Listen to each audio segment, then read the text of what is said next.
बहुत सारे लोग कहते हैं कि आप कुछ ऐसे प्राणायाम बताएं जो व्यान वायु को बेहतर कर सके। व्यान वायु का मतलब है शरीर में वो वायु जो रिजर्व में है। हर एक सूक्ष्म कोशिकाओं में अपनी वायु लेने की क्षमता होती है, उनमें अपना स्टोरेज होता है, उनकी अपनी एक मेमोरी होती है। और उस मेमोरी में सॉफ्टवेयर की मेमोरी, ऑक्सीजन की, फूड की, एनर्जी की बहुत सारी मेमोरी है। जैसे हम कोई चीज सोच रहे हैं, अब ये मेमोरी के फॉर्म में आ गया। हमने बचपन में कोई घटना है, अभी इस समय हम अपने बचपन की घटनाओं को याद करें तो वो मेमोरी, तो हमारे सेलुलर लेवल पर वो स्टोर्ड है, हवा में स्टोर्ड नहीं, वो हमारे ही सिस्टम में सेलुलर लेवल पर स्टोर्ड। जब चाहे उसे निकाल लें, बचपन की घटना को याद कर सकते हैं। बिल्कुल उसी तरह हमारे सिस्टम को जीवित करने के लिए वायु भी सेलुलर लेवल पर स्टोर होती है ना। अब ये वायु कैसे स्टोर होती है, इसको कैसे बेहतर कर सकते हैं, इसको समझें एक एग्जांपल से कि ये होती कैसे है, स्टोर कैसे होती है। जैसे आप सांस ले रहे हैं और सांस छोड़, ये प्राणवायु हो गया। अब इसी वायु के माध्यम से हम समझाएंगे कि व्यान वायु होती क्या है। स्टोरेज तो आपने समझ लिया, लेकिन स्टोरेज को केवल इमेजिनेशन से आप समझोगे कि भाई एक सेल होता है, उसमें ऑक्सीजन भी होती होगी, तो उसमें स्टोर हो जाता होगा और किसी समय पे काम आ जाता है। पर इसे थोड़ा समझो। जैसे एक एग्जांपल दें, एक छोटा जानवर है कोई, मान लो खरगोश। खरगोश की मूवमेंट देखो, उनकी सांस की, या डॉगी देख लो, कोई कुत्ता, तो कुत्ते को यदि देखो तो उसकी सांस की गति तेज होती है, करेक्ट। तो 25-30, कभी कभी 40 चलेगा, लगभग 35 तो होती ही होती है, मान लो 35 या 35 टाइम्स आना जाना होता है। इसका मतलब है कि सांस के आने की यात्रा, आने की जर्नी, मतलब इनहेल की जर्नी और एक्सेल की जर्नी बहुत तेज है, करेक्ट। भाई इनहेल करेगी तभी एक्सेल करेगी, या एक्सेल करेगी फिर इनहेल करेगी। अब ये जो जर्नी की टाइमिंग है वो फास्ट है। यदि जर्नी की टाइमिंग फास्ट है तो जो पॉज का टाइम है वो भी फास्टर होगा, ना। अब जैसे मैं बोल रहा हूं, अब बोलने की स्पीड को यदि मैं तेज करूंगा तो जो कॉमा है और फुल स्टॉप है, उसकी जो प्रॉपर पॉज की टाइमिंग होती है उसको और फास्ट कर दूंगा, या वो और लेस हो जाएगा। मान लो हम दौड़ रहे हैं, जब दौड़ रहे हो तो आपकी सांस तेज हो गई। जब सांस तेज हो जाएगी, सांस की इनहेलेशन का टाइमिंग और एक्सलेशन का टाइम फास्टर हो गया, बहुत ज्यादा फास्ट हो गया। जब बहुत ज्यादा फास्ट हो जाएगा तो इनहेल के बाद जो पॉज का टाइम है वो लेस हो जाएगा, और एक्सेल के बाद जो पॉज का टाइम है वो भी लेस हो जाएगा। द सेम डॉग का, कुत्ते का, उसका जो इनहेलेशन और एक्सलेशन की जर्नी है बहुत तेज है। इसीलिए इनहेलेशन के बाद जो पॉज है कुंभक, और एक्सलेशन के बाद जो कुंभक है वो बहुत लेसर होता है। यदि वो लेस होगा तो क्या होगा, इसका मतलब है कि बॉडी में एब्जॉर्प्शन की कैपेसिटी कम है। एक दूसरे एग्जांपल से समझाते हैं सेंस के। मार्केट में आप गए, मार्केट में आपको हजारों लोग दिख रहे हैं, भीड़ दिख रही, आंखों से आप देख रहे हो और बहुत सारे लोगों को देख रहे हो, लेकिन रिकॉग्नाइज नहीं करते आप। अब आप घर आ जाओ, किसी ने आपसे घर में पूछा कि भाई कैसे कैसे लोग आते हैं वहां पे,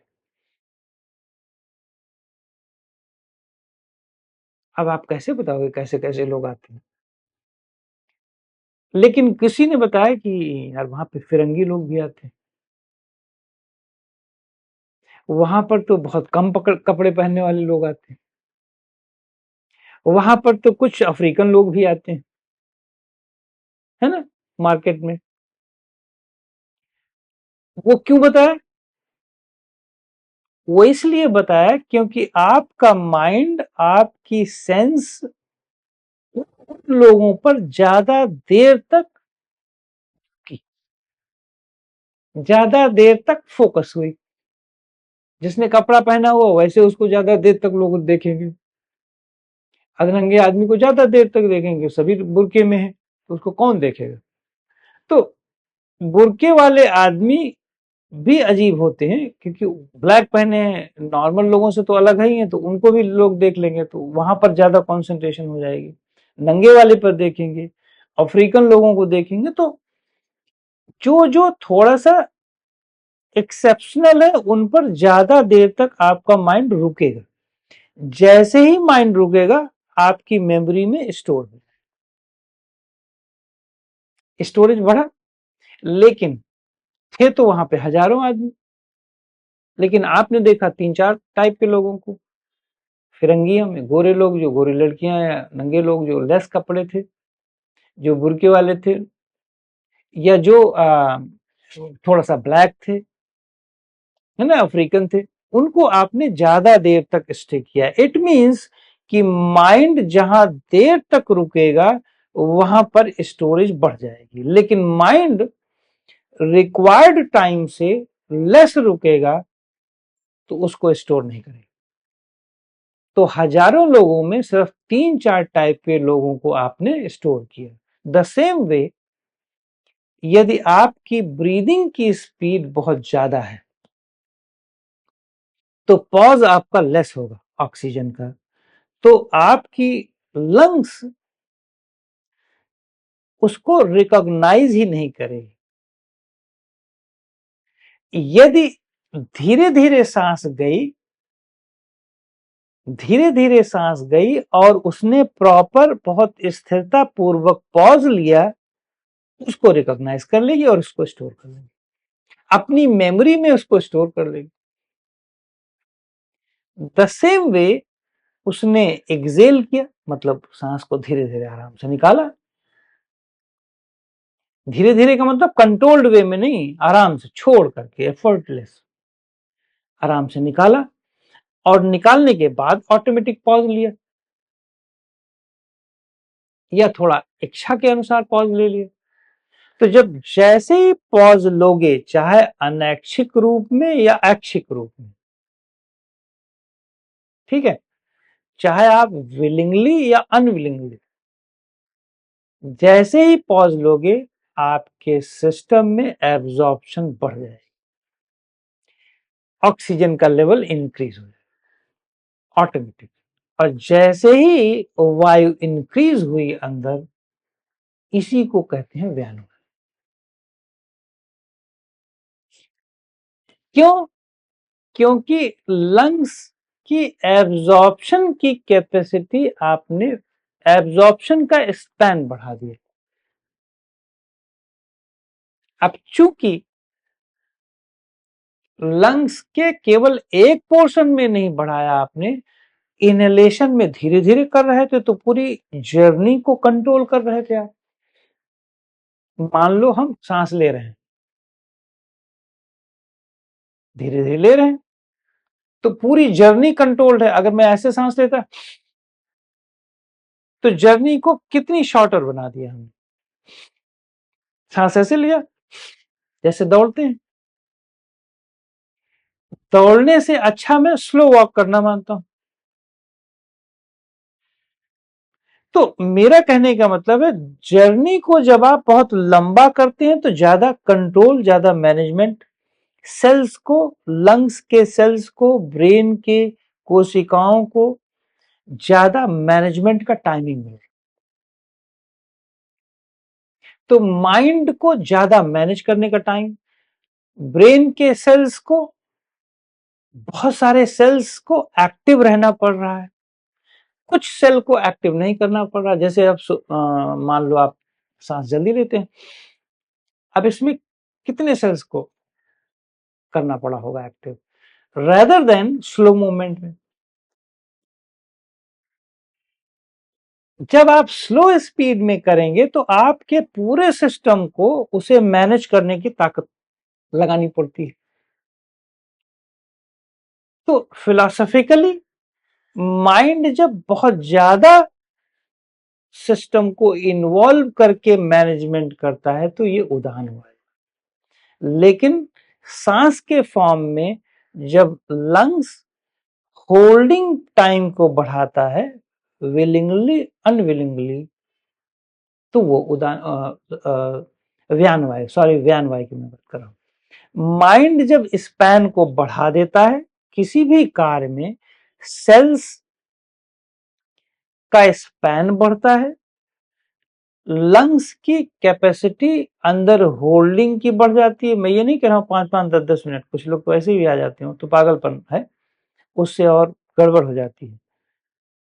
पॉज का लेने का भी है, 1-2 सेकंड, 4 सेकंड, और लंबी देर तक कर लो आप, स्टेमिना बढ़ जाएगा। स्ट्रेंथ नहीं बढ़ाना है आपको, स्टेमिना बढ़ाना है, घोड़े जैसी पावर बढ़ानी।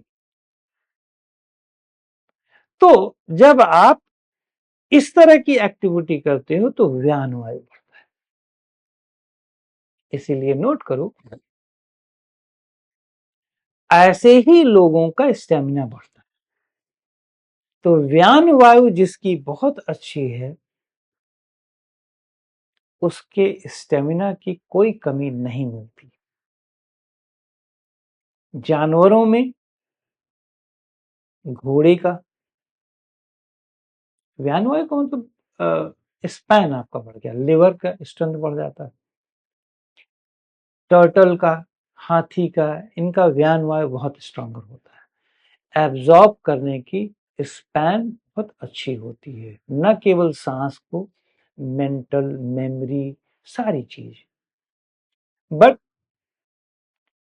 ध्यान दो, साइंटिफिक रूप में करो, ये नहीं कि सांस जबरदस्ती भरो और होल्ड करो, चेहरा लाल करो, फटने फटाने लगे, आपका अग्नि बढ़ जाए, इस तरह की क्रियाएं मत करो। हठ योग में बहुत सारी बेवकूफियां होती हैं जिससे हमें बचना चाहिए। हठ योग में एक्चुअली बेवकूफियां नहीं होती, हठ योग को हम बेवकूफियों से अप्लाई करते हैं, बेवकूफी ढंग से अप्लाई करते हैं। क्योंकि हम रेस्टलेस हैं तो हम कोई भी एक्टिविटी करेंगे तो हम उसको उसमें रेस्टलेसनेस का अप्रोच डालते हैं। हम जैसे पानी गड़बड़ थोड़ी ना, आप पानी पी रहे हैं, ग्लास में भरे हुए हैं, पानी पी रहे हैं, पानी गड़बड़ नहीं, ग्लास गड़बड़ नहीं, हाथ गड़बड़ नहीं, हाथ को ऊपर उठा रहे हैं, पानी पीने की टेंडेंसी गड़बड़ है, पानी पीने का अप्रोच गड़बड़ है। स्वाद तो आपको ही लेना लेना है ना, तो आप ढक ढक ढक ढक करके पी लेंगे। वो अप्रोच ठीक करना है। जिस दिन वो ठीक हुआ, व्यान वायु ही नहीं, पूरा सिस्टम चेंज हो जाएगा। और आप विश्वास मानो, बहुत सारी डिजीजेस, डिजीजेस क्या कहूं मैं, उसे डिजीजेस नहीं कहता, मैं उसे असंतुलन कहता हूं, मैं उसे डिस्कम्फर्ट कहता हूं, जिसमें रोगी डॉक्टर को ये सारे सिम्टम बता रहा होता है और डॉक्टर कहता है ये रोग नहीं, तुम साइकियाट्रिस्ट के पास जाओ। उनको ये कहना पड़ता है, जो अच्छे डॉक्टर हैं वो साइकियाट्रिस्ट के पास भेज देते हैं कि भाई यहां पर अननेसेसरी टाइम वेस्ट मत करो, तुम्हारी ये दिमाग की समस्या है, दिमाग का इलाज कराओ। पर एक्चुअली दिमाग की समस्या नहीं, वो मन का रोग है, मस्तिष्क का रोग नहीं। मन का रोग है, अंडरस्टैंडिंग की कमी है, उसके अप्रोच की कमी। तो उसे कुछ और करना चाहिए, स्पिरिचुअल बिहेवियर, स्पिरिचुअल साइड में जाना चाहिए। स्पिरिचुअल साइड में जाने का मतलब नहीं कि सन्यासी बनना चाहिए। स्पिरिचुअल साइड का मतलब मैनेजमेंट की कोशिश करनी चाहिए। तो जो थोड़ा सा डॉक्टर दूसरे वे में है, कमर्शियल एक्टिविटी ज्यादा है, तो वो कुछ सालों तक दवाइयां देते रहते हैं, तो वायु रोग की, गैस्ट्रिक की, फलाना की, ढिमकी, आईबीएस की। अल्टीमेटली वो भी फिर पेशेंट को छोड़ देता है कि भाई आप कहीं और जाओ, आपका साइकोलॉजिकल या साइकियाट्रिक केस है, देखो। फाइनली व्यान वायु को यदि हमने ठीक कर लिया, बेहतर कर लिया, ठीक क्या, बेहतर कर लिया, तो न केवल मानसिक समस्या, बहुत सारी physical diseases, physical discomfort, physical असंतुलन आसानी से कुछ दिनों में, कुछ महीनों में, कुछ वर्षों में अपने स्वभाव के अनुसार उसे आराम से ठीक किया जा सकता है।